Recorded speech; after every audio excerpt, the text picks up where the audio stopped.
அனைவருக்கும் வணக்கம். இது உங்கள் பல்லவ தேசம் கார்த்திக் யூடியூப் சேனல். அண்ணா எப்படிண்ணா இருக்கீங்க?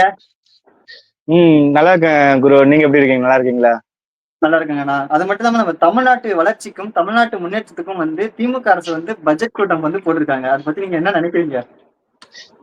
தமிழ்நாட்டு வளர்ச்சி அப்புறம் அப்படிங்கிற மாதிரி நம்ம சொல்றதை விட அது திமுகவோட அமைச்சர்கள் பிளஸ் நிர்வாகிகளோட வளர்ச்சிக்காக போடப்பட்ட பட்ஜெட் நம்ம தாராளமா சொல்லலாம். கண்டிப்பா. இப்ப எதுக்காக தாராளமா சொல்லலாம். ஆமா. ஏன்னா இப்ப எக்ஸாம்பிள் பாத்தீங்கன்னா, கடந்த 72 வருஷமா, அதாவது 2021 வரைக்கும் தமிழ்நாட்டோட மொத்த கடன் அளவு பாத்தீங்கன்னா 4,50,000 கோடி சம்திங் ஏதாவது இருந்தது. இவங்க ஆட்சி அமைத்த இந்த 4 வருஷத்துல கூடுதலாக பாத்தீங்கன்னா 4,00,000 கோடிக்கு மேல கடன் வாங்கியிருக்காங்க. அது 2021 இருந்து 2025 வரைக்கும் பாத்தீங்கன்னா 4,79,000 சம்திங் கடன் இன்க்ரீஸ் ஆயிருக்கு. அதாவது 72 வருஷமா தமிழ்நாட்டோட கடன் பாத்தீங்கன்னா 4,00,000 கோடி. இந்த 4 வருஷத்துல இவங்க வாங்கின கடன் பார்த்தா 4,00,000 கோடியா சேர்ந்து இப்ப 9,00,000 சம்திங் கடன்ங்கிற மாதிரி இருக்கு. இந்த 4 வருஷத்துல இந்த 4,00,000 கோடியை வாங்கி அப்படி என்னத்த இவங்க சாதிச்சுட்டாங்கன்னு தெரியல. உண்மையிலுமே ஏதாவது இது எக்ஸாம்பிளுக்கு நீங்க திமுக காரங்க வெளிநாட்டுக்கு இது போவாங்களாம். இந்த வெளிநாட்டுல இருந்து தமிழ்நாட்டுக்கு வளர்ச்சி கொண்டு வரதுக்காக திட்டங்களுக்கு. அப்ப அவங்க கேட்பாங்களா, எப்படி நீங்க இவ்வளவு டெவலப் ஆறீங்க? அதோ அந்த அங்க ஒரு திட்டம் இருக்குது பாத்தீங்களா? அந்த பாலத்துல இருந்து தான் நாங்க காசு எடுத்து நாங்க இந்த வீடு கட்டியிருக்கோம், வளர்ச்சி அடைஞ்சிருக்கோம். அதே வெளிநாட்டுக்காரங்க நம்ம தமிழ்நாட்டுக்கு திமுக காரங்கிட்ட கேட்பாங்களா, நீங்க என்ன என்னோட பெரிய வீட்டு எல்லாம் கட்டிங்கன்னு எப்படி வசதியா இருக்கீங்க? அதோ தெரிந்து பாத்தீங்கன்னா அந்த பாலம் நாங்க அதுல இருந்து கொள்ள அடிச்சோம். பாலமே தெரியலையே. அதுதான் பாலமே இல்ல. ஆமா. எக்ஸாம்பிள் திருவண்ணாமலை மாவட்டத்துல அந்த பாலம் ஒரு கண்டிப்பா. ஆத்துல அடிஞ்சு போன பாலன் 16 கோடி கட்டலம் பாலம் 3 மாசத்துல இடிஞ்சு போன கதையெல்லாம் நம்ம பார்த்தோம். இது மாதிரி ஒவ்வொரு திட்டத்திலும் ஊழல் ஊழல் ஊழல் அது மட்டும் தான் அவங்க செஞ்சுட்டு இருக்காங்க. நேற்று அன்புமணி அவர்களுடைய பொதுக்கூட்டம் பார்க்க நேர்ந்தது. அதுல அன்புமணி அவர்கள் ஆமா. பல விஷயங்கள் பேசியிருந்தார். உண்மையில அதை பத்தி நம்ம பேசியே ஆக வேண்டும். ஏன்னா அதுல முக்கியமான ஒரு கண்டிப்பாண்ணா. விஷயம் பாத்தீங்கன்னா, முக்கியமா ஒரு தனிநபர் கடன் அதெல்லாம் சொன்னாரு. நிறைய விஷயம்லாம் பேசியிருந்தாரு. ஒரு ஒரு ஆள் மேல 1,89,000 கடன் தமிழக அரசு 94,000. வாங்கியிருக்கு. இந்த 4 வருஷத்துல 4,00,000 கோடி கடன் வாங்கி இவங்க என்னத்தை சாதிச்சாங்கன்னு பார்த்தா ஜீரோ தான் நம்ம சொல்லி ஆகணும். ஏன்னா அந்த அளவுக்கு தான் இவங்களோட திட்டங்களும் இருக்கு. இவங்களோட திட்டத்தோட செயல்பாடுகளும் இருக்கு. எதெல்லாம் கை வச்சாலும் சரி ஊழல் ஊழல் ஊழல். முக்கியமா ஒரு விஷயம் நேற்று அன்புமணி அந்த பொதுக்கூட்டத்தில் பேசும்போது பல விஷயங்கள் சொன்னாரு. அதுல முக்கியமான ஒரு விஷயம் எதுன்னு பாத்தீங்கன்னா மணல் கொள்ளை. மணல் கொள்ளை வருஷத்துக்கு பாத்தீங்கன்னா தமிழ்நாட்டுல கிட்டத்தட்ட பாத்தீங்கன்னா வருஷத்துக்கு கணக்கு கால இப்ப இடி ரைடு கூட நடந்தது.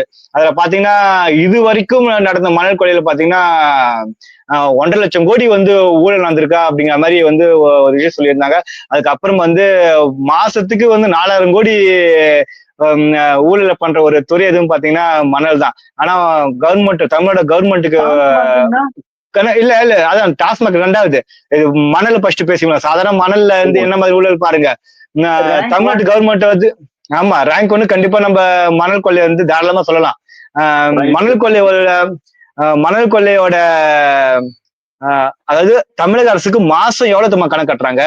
வெறும் 40 கோடி. மணல் மூலியமா தமிழ்நாட்டுக்கு அரசுக்கு வருமானம் வருதுன்னு காப்பிங்காங்க. வெறும் 40 கோடி. ஆனா உண்மையிலே பாத்தீங்கன்னா எல்லாமே தெரியும் மக்களுக்கு. 40,000 கோடி ஊழல் நடந்துட்டு இருக்கு. மாசத்துக்கு பாத்தீங்கன்னா 4,000 கோடி. வருஷத்துக்கு 40,000 கோடி கிட்ட மணல் கொள்ளையில யாருக்கு எங்க போகுதுன்னு தெரியல. சரியான பில்லு இல்ல. இப்ப தமிழ்நாட்டுல ஒவ்வொரு இடத்திலும் பார்க்கும்போது அந்த மணல் குவாரி இருக்கு பாத்தீங்களா? மாட்டு வண்டிக்குன்னு ஒரு குவாரி இருக்கு. அப்புறம் மணல் அரிக்குன்னு ஒரு குவாரி இருக்கு. பல்வேறு ரூல்ஸ் அண்ட் ரெகுலேஷன்லாம் இருக்கு. அந்த இத்தனை அடிக்கு மேல நோண்டக்கூடாதுலாம் இருக்கு.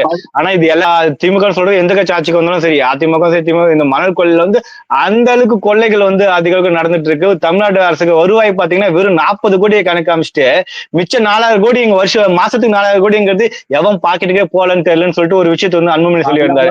அதுக்கு இந்த சென்னை தண்ணீருக்கு பேக்கேஜ் 4,500 கோடி பேக்கேஜ் 4,000 கோடி எங்கதான் போச்சு?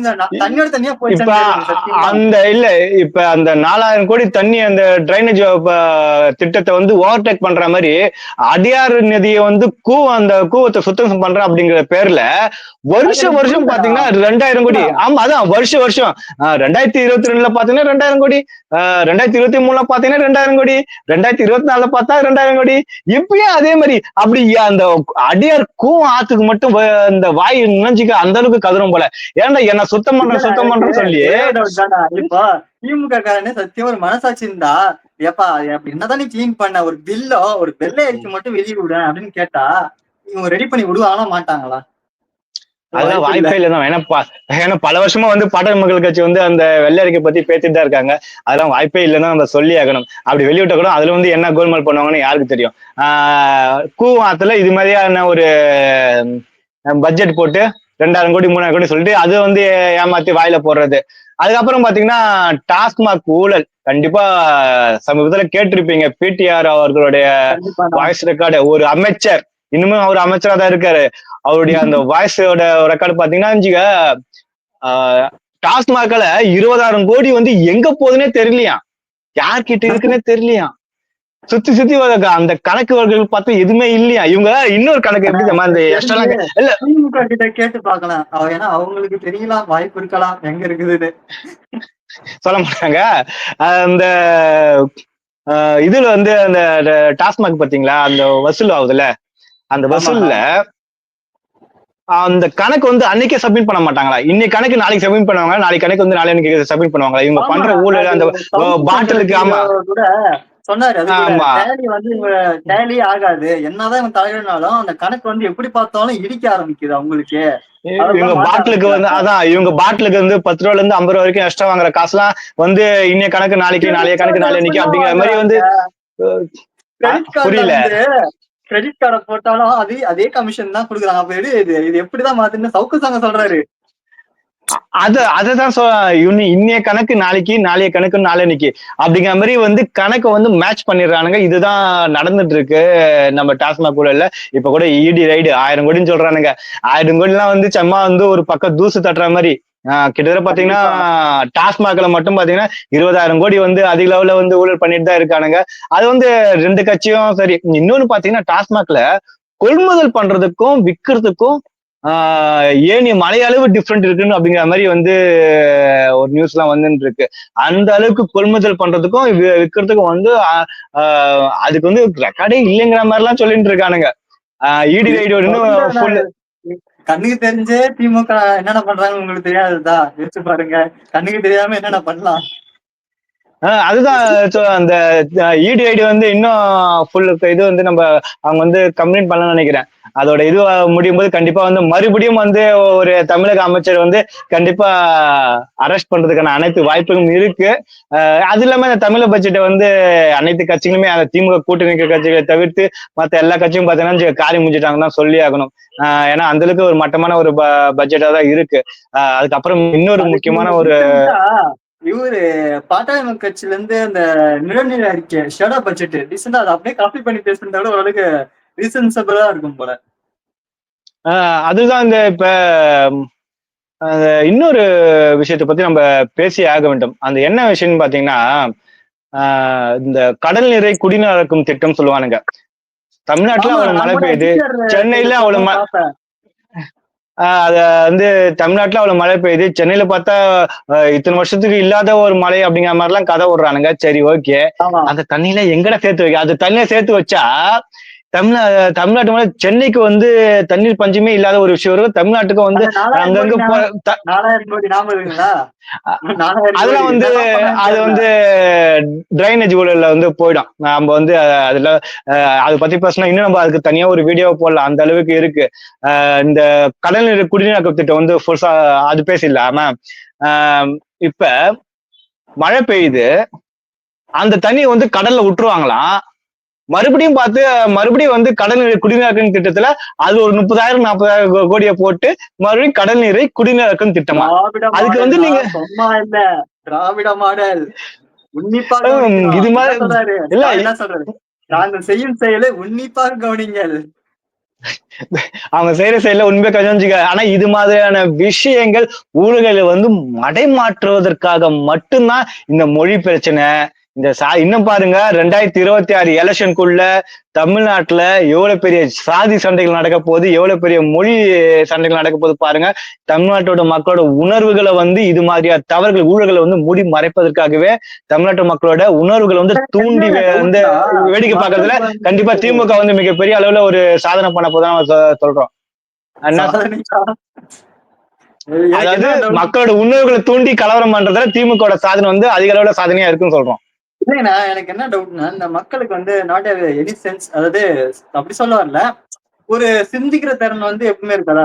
நார்மலா அந்த காமன் சென்ஸ் வந்து என்னடா இது இவங்க இவ்வளவு இல்ல பண்றாங்கல்ல. அதாவது இல்ல மக்களுக்கு சிந்திக்க திறன் இருக்கா இல்லையான்னு கண்டிப்பா இருக்கு இல்லைன்னு சொல்லி இல்ல மக்களுக்கு என்ன இருந்தாலும் பண்றாங்கன்னா அவங்க ஆசைய தூண்டி அந்த காசு விஷயமும் ஏதோ ஒண்ணு குடுத்து ஓட்டு வாங்குனா கூட, அந்த டைம்ல உங்களுக்கு தோண அவ்வளவுதான். மாட்டுதா?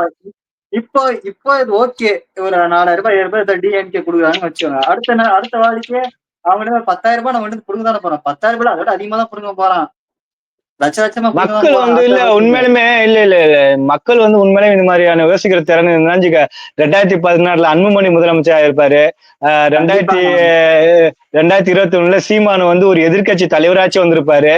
2024 வந்து திமுக அதிமுக இரண்டு கட்சிகளும் வந்து தோத்து போயிருக்கோம். ஆஹ் அது என்ன சொல்றதுன்னு தெரியல.